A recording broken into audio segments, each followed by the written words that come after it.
Now when Solomon had finished praying, fire came down from heaven and consumed the burnt offering and the sacrifices, and the glory of the Lord filled the house. And the priest could not enter into the house of the Lord, because the glory of the Lord filled the Lord's house. All the sons of Israel, seeing the fire come down and the glory of the Lord upon the house, bowed down on the pavement with their faces to the ground, and they worshipped and gave praise to the Lord, saying, Truly he is good, truly his loving kindness is everlasting. Then the king and all the people offered sacrifice before the Lord. King Solomon offered a sacrifice of 22,000 oxen and 120,000 sheep. Thus the king and all the people dedicated the house of the God. The priests stood at their posts, and the Levites also, and with the instruments of music to the Lord, which King David had made for giving praise to the Lord. For his loving kindness is everlasting. Whenever he gave praise by their names, while the priests on the other side blew trumpets, and all Israel was standing.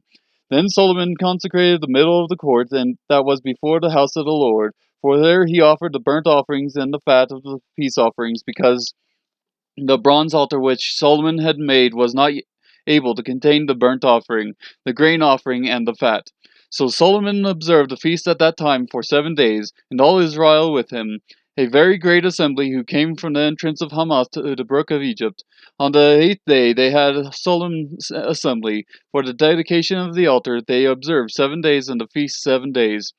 Then on the 23rd day of the seventh month he sent the people to their tents, rejoicing and happy of heart because of the goodness that the Lord had shown to David and to Solomon and to his people Israel. Thus Solomon finished the house of the Lord and the king's palace, and successfully completed all that he had planned on doing in the house of the Lord and in his palace.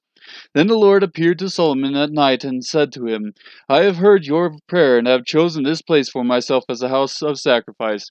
If I shut up the heavens so that there is no rain, or if I command the locusts to devour the land, or if I send pestilence among my people who are called by my name humble themselves and pray and seek my face and turn from their wicked ways, then I will hear from heaven, will forgive their sin, and will heal their land. Now my eyes will be open and my ears attentive to the prayer offered in this place. For now I have chosen and consecrated this house that my name may be there forever, and my eyes and my heart will be there perpetually. As for you, if you walk before me as your father David walked, even to do according to all that I have commanded you, and will keep my statutes and my ordinances, then I will establish your royal throne as I covenanted with your father David, saying, You shall not lack a man to be ruler in Israel.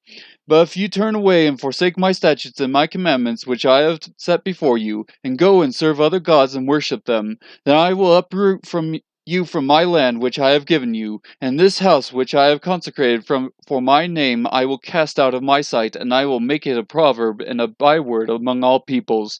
As for this house, which was exalted, everyone who passes by it will be astonished and say, Why has the Lord done thus to this land and to this house?